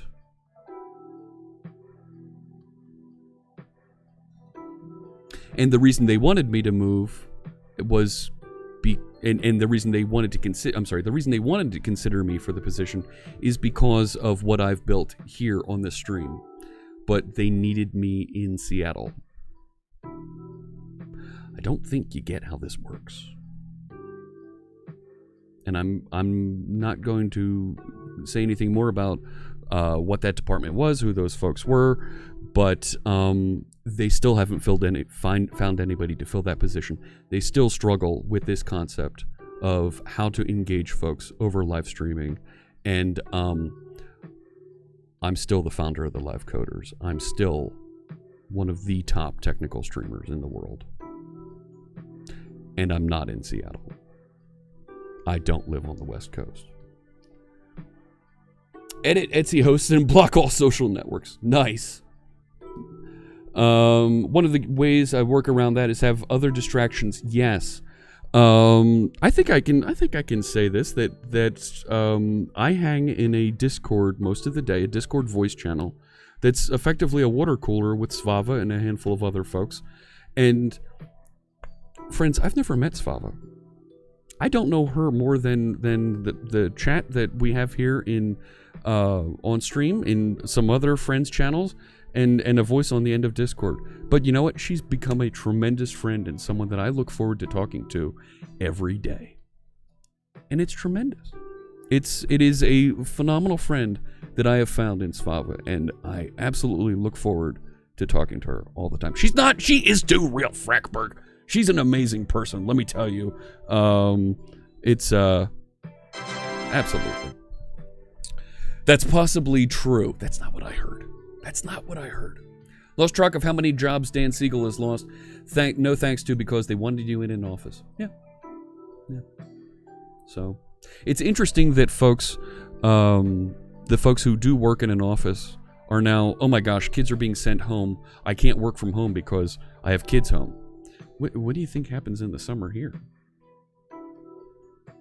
You figure it out. It'll take a few days. You have office space. We talked about how you teach kids at home, how you cyber school kids, how you continue their learning. They have school space. You have workspace. And you learn to respect those boundaries. So that's absolutely a thing. I want to see if we can remove this and get it to still work. Because it should, since we inject this feature automatically, but it's going to break somewhere else. It's going to say, oop, this thing wasn't populated, and we're going to need to go figure out what that is. So, since we have this in source control, we should be able to just roll back easily if we break something significantly. So there we go. I changed the file. This should rebuild. Or not. What about the tests over here? The tests are running. Ha-ha! There we go. There goes my tests. And they still work. The plot thickens. The tests weren't actually using FindControl. Something else is using FindControl, and those methods that I had to copy in. So I'm going to go over here, and let me see. Over here, grid. This was copying down. No. Is there a hotkey, friends? Anybody who uses NerdTree in Vim here, is there a hotkey to get that to close automatically after I select a file? I gotta figure that out. It would be really nice if I could just bop in there real quick or have a hotkey to get me into that panel. Is it Control WW will get me? Well, that'll get me back and forth. I can live with that. So the grid view, this was passing into. If there were template fields. Template field. Okay, let's go back over and find template field. Not group template. Template field, here it is. So template field has... Ooh, look at that, you sneaky. Render fragment of type dynamic. Ooh. Dynamic is a keyword in C# that says, I know what the methods and parameters on this are. Evaluate it at runtime. Just like you do with JavaScript or Ruby or those other dynamic languages, Python too.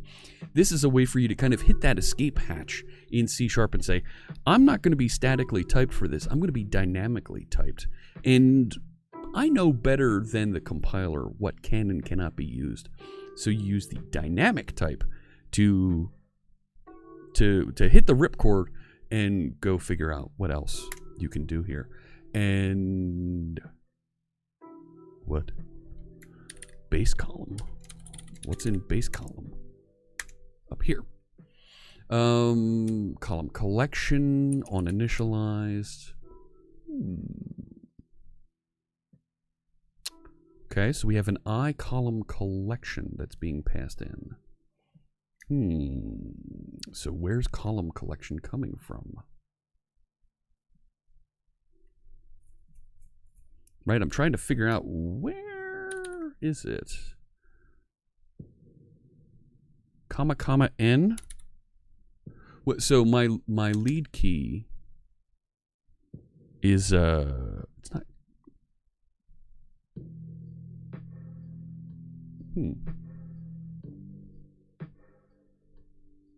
Hey, Sonerganol. Yes, we're having a pretty good stream here.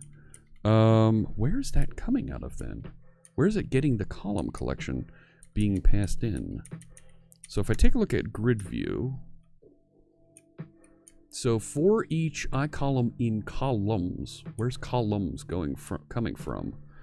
If I jump over here, if I look at, so column list, okay, so it passes in into grid row view, it passes the column list. Now, I think grid view column generator is when it's generating from auto generating columns. This is doing a template.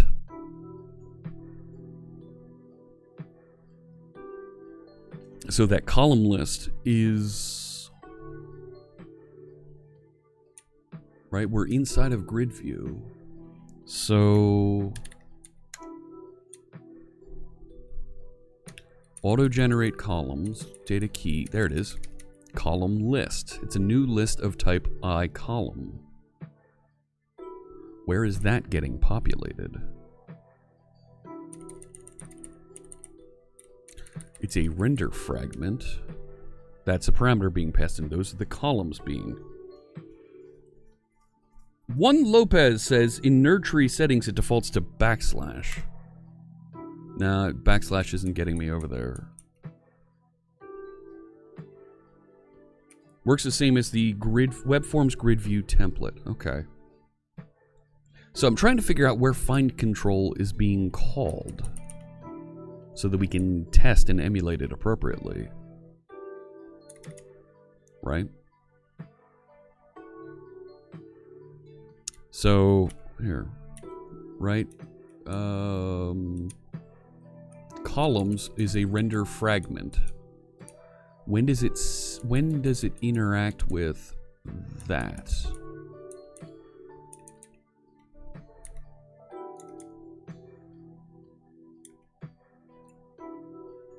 Right? Because, well, wait. I mean, that looks like it ran properly here. Eternal Dev Coder, good morning. I don't know what you mean by the leader key. It's Mike. Hey, hey, good to see you. Welcome in. Right, I'm trying to figure out.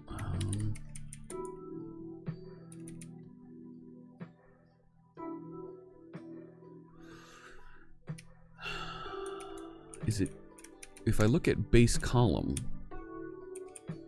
right, this is an abstract class to add and remove columns, and it has a parent columns collection, right?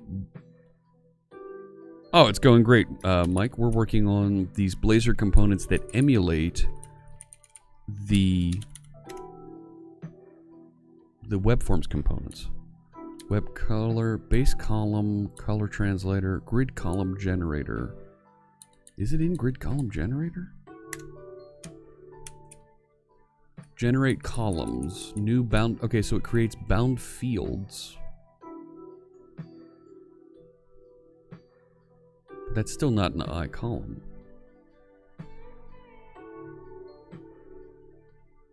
How to use the leader key.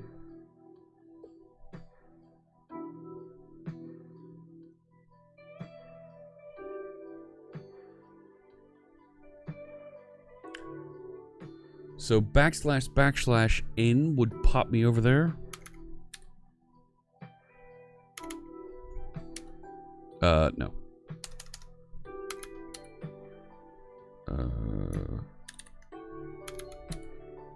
No. The /.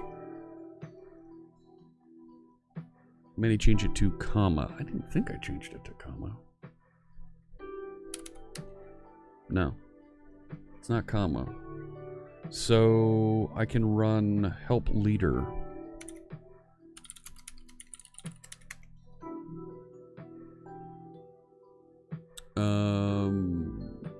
To define a mapping which uses the map leader variable, the special string leader can be used is replaced with this string. Okay, so how do I know what it is? What the current setting is?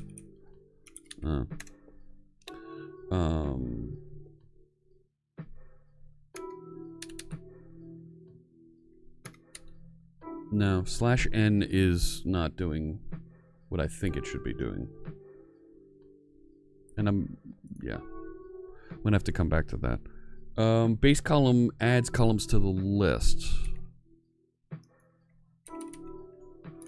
Base column adds columns to the list. When it's uninitialized, yes. But where's it referring to the parent element? Right, I just yanked that parent element information.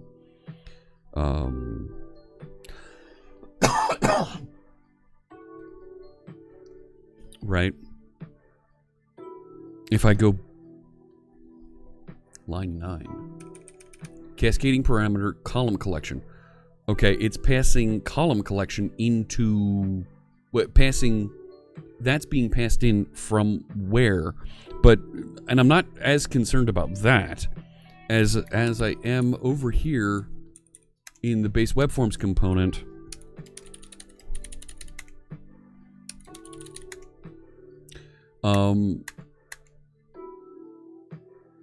I was looking for parent.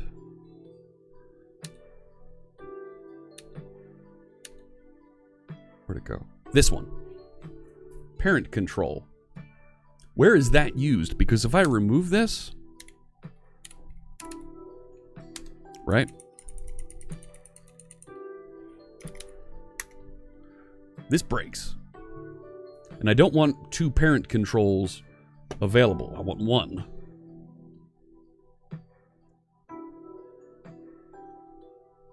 Oh, I finished my coffee. Rats. Rats, rats.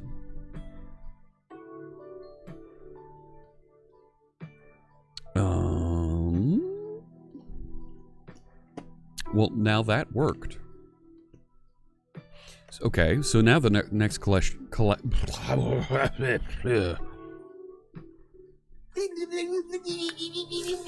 The next question is, how is controls being populated?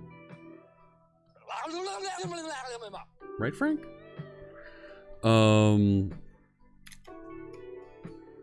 Are these running properly for the grid? And I don't have, the grid isn't in here right now.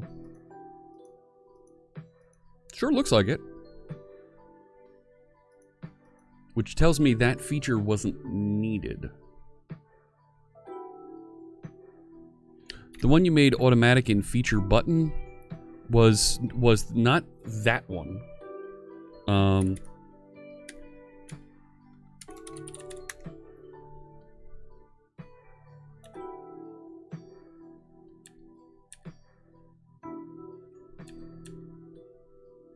That one. The test still works over here after we changed it. So, not sure where there's a difference. Exactly, Mr. Magoo. There was a secondary one of those that was created for the grid view that doesn't appear to be used. And since I can't look and search across the project like I can in an IDE, right, when I go down here, right, FindControl and controls don't work. Like, this feels to me like it's safe to remove, but I'm not sure of that yet. If I remove this and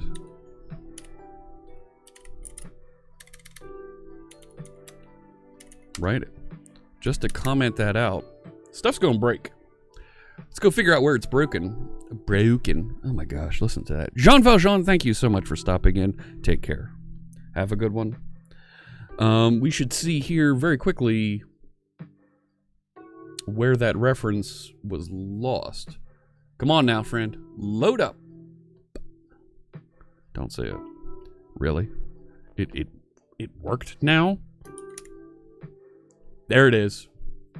And that's actually the error that we were getting before. Invoke fixture. Test grid view. First, empty data text first tests. And it's getting the wrong column. Let's take a look at that. I want to be over here. Let me go into source. I'll go into the test. And this is inside of grid view. And it is empty data. Let's take a look at this test. And it says line 19 right here. Saying table headers 1 text content should be name, but instead it got ID. Interesting. Mr. Magoo is looking at base web forms component line 143. On init InvokeAsync event args empty. Yeah.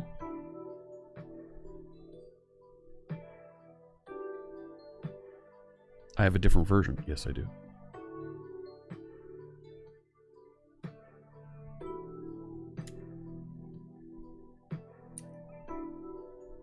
On initialized.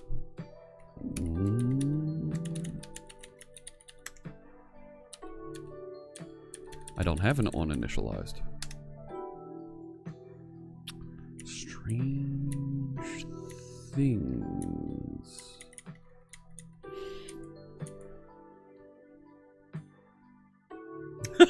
Very different version. No problem. And I need to wrap up here. I have a 12:30 I need to get to. Oh my. I know. It's weird. So nothing. Let's take a look at the headers here. How the headers are built for the grid view. I'm going to jump out of the test because the test should still work.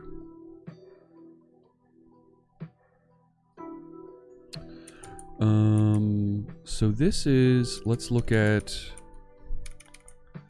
grid view, and it's just column header text. This is the bug that I was trying to figure out and get. Did it just happen to trigger here? Yeah, look at that. It just happened to trigger, which tells me there's an async happening here somewhere that isn't populating properly. Aim to please. I didn't set a project.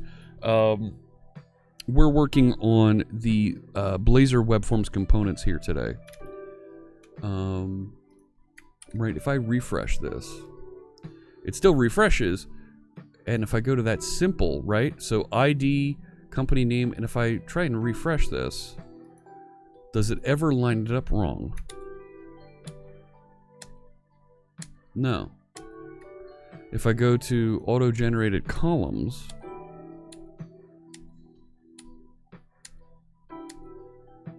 so this feels like it's possibly only in our test that it's running into this problem. Oh, and that feels so weird. Right? Like, I really don't like that as an answer. Right, so this is a grid view, and it doesn't have...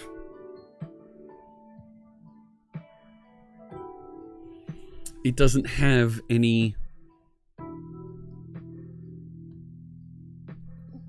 Oh no, that select method is fine. Get widgets, okay.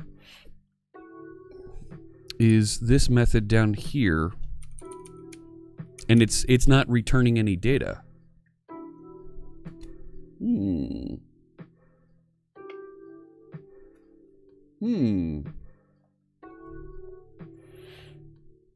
Pecotex, welcome in. Or is it Pichotex? Looks like Pecotex.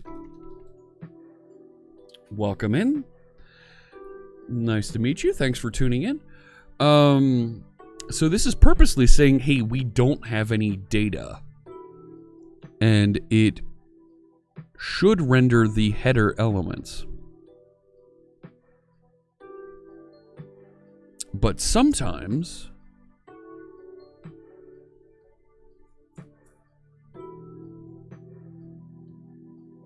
it renders the wrong ones. It's looking for this, but instead it got right to here because it generated the columns wrong.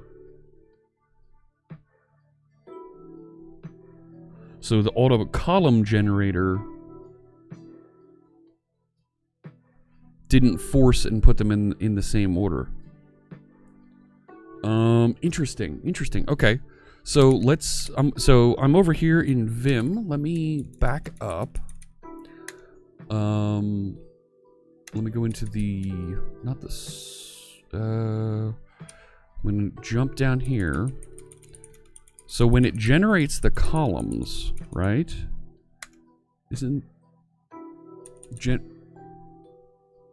What was that? I don't know. Not gonna touch it. So when it has to generate the columns, it gets the properties and it just outputs them from that item. So if for some reason those properties are output in a different order, they'll appear in a different order on the thing. That's annoying.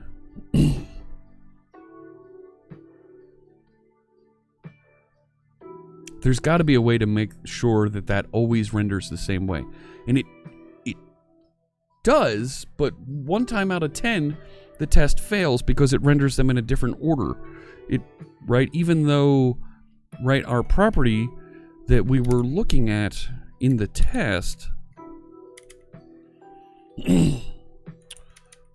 here, right, the property we're looking at is a widget. And the widget has ID, name, price, last update, and the order that they're presented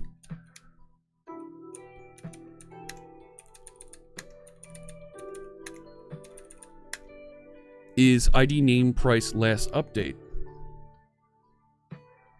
That's OmniSharp getting ornery on us here. Thanks.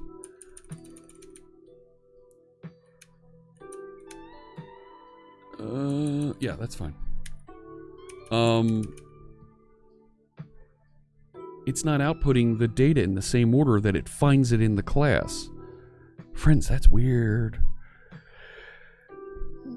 Something's not rendering it in the same order. Well, that's why this thing... I don't want to go further into that. That's just crazy. But we're still running into... The tests are running properly. This is running properly, which tells me I didn't really... FindControl isn't really being used. But if I remove FindControl, right?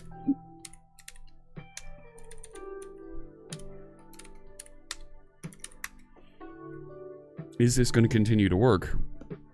Or are my tests going to continue to build? Aim to Please asks, is that an effect of async? That's a really good question. And I don't see things being run asynchronously there. The for loop is synchronous that it's doing, so I would think that it's outputting correctly. There's my error. Here we go. Grid view row does not contain a definition for FindControl. So that is in template fields.razor. Oh, the plot thickens. Over here, tests still run properly. So template fields.razor.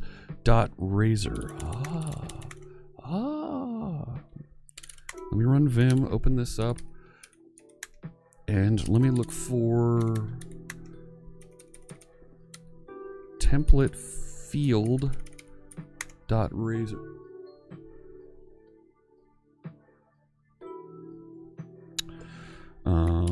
Is it in the CS?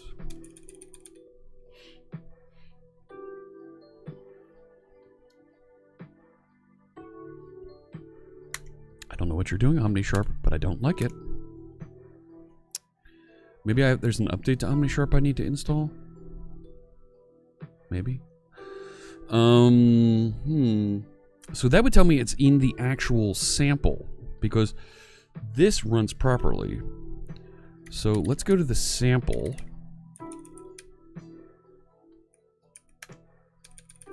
Grid view, template fields razor. Template field header text item template context name label. Template field header text price context item.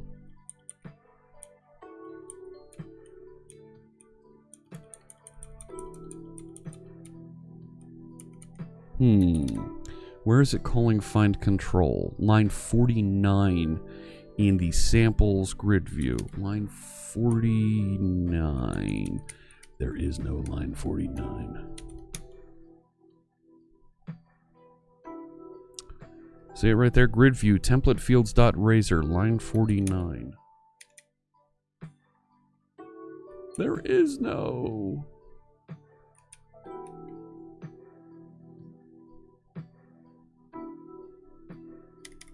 Thank you, UnhipCoder, you're right.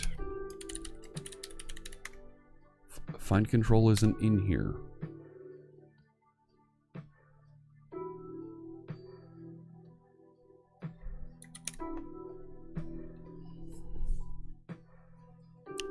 Grid view row does not contain a definition for FindControl.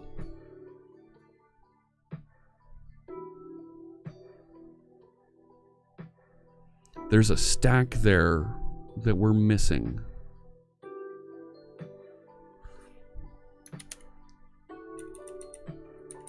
Grid view row. Okay, so if I go back over here, grid view row.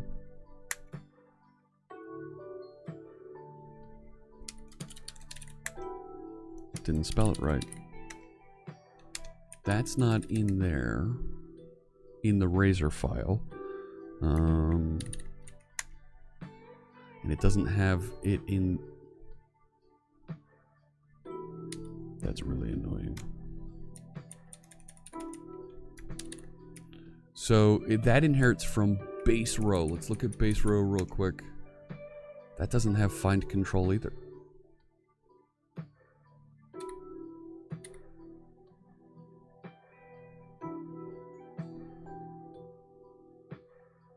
Do I have a method named unnamed click in template fields razor?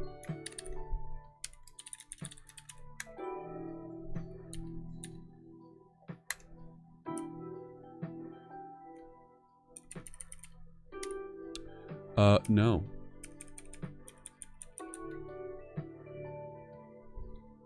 But there is a button there. Is it generating that name?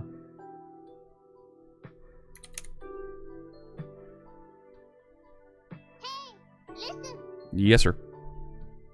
Template fields plural. I am in template fields plural. Template fields dot razor.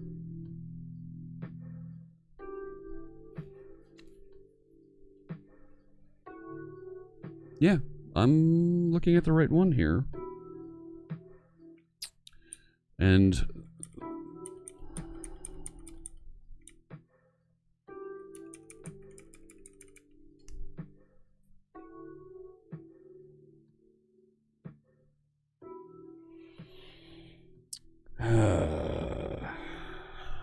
I need to run. I have to get to this 12:30 call. But that FindControl method needs a unit test, and it needs a little bit.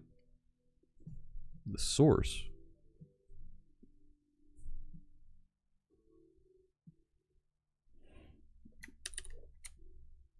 over here,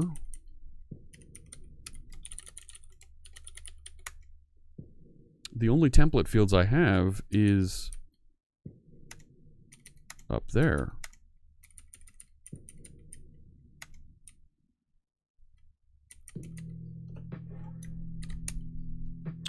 Right, this is in control samples grid view template fields razor.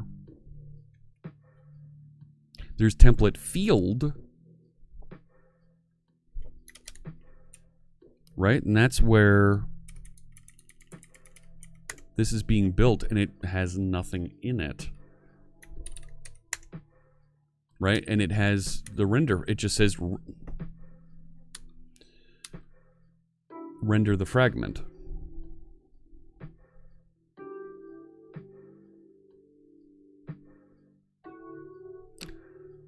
Right? Yeah, control samples grid view. That's where, yeah.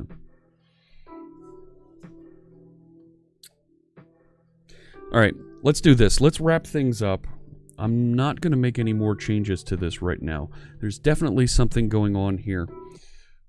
And I want to log this as an issue that we need to consolidate and make this one parent object. And there's something missing here.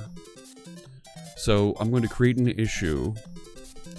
This is still a thing, and we don't know quite where that's coming from. Bug. Re-implement ParentElement parent in base web forms component. The same feature for parent component access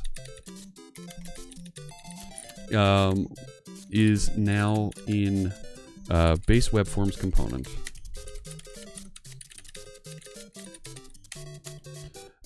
With property names hyphen right, ParentElement and parent, or is it parent control? Whatever. This should be deduplicated, and we need tests for FindControl, for the FindControl method and controls collection. I'm going to label this as a bug, and I'm going to mark this as help wanted. Thank you so much, everybody, for tuning in. This is something that we're going to need to get to the bottom of and figure out. I'll be back streaming on Sunday.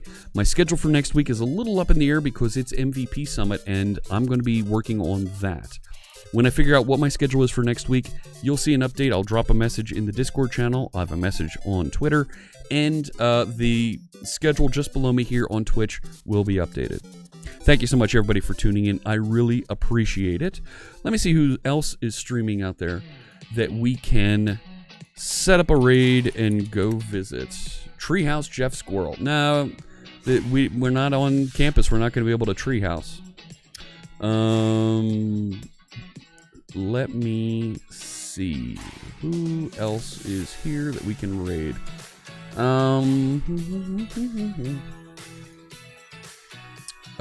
Taking a look. You know what? Somebody who's working on Photoshop and After Effects that I have a tremendous amount of respect for. They're a creative streamer, and he's a tremendous guy. I was supposed to see him at TwitchCon Amsterdam, but I'm not going to get there. Let's set up that raid call, and we're going to raid Genius Gaming TV. We're going to raid Jay. Hey, keep playing that song. I'm not quite done yet. There we go. All right. Jay does art. He does a lot of Photoshop, After Effects work. He is a tremendous creator. He absolutely talk to him about all the cool things that he's building for streamers, for other folks that need those art assets. And make sure you copy, if you're a subscriber, that first line to go see him. Copy that second line if you're not. We want to be loud. We want to be proud. And we want to say good afternoon, good evening to Jay. Thank you so much, friends. I really appreciate you joining us. Like I said, I will see you on Sunday. Take care.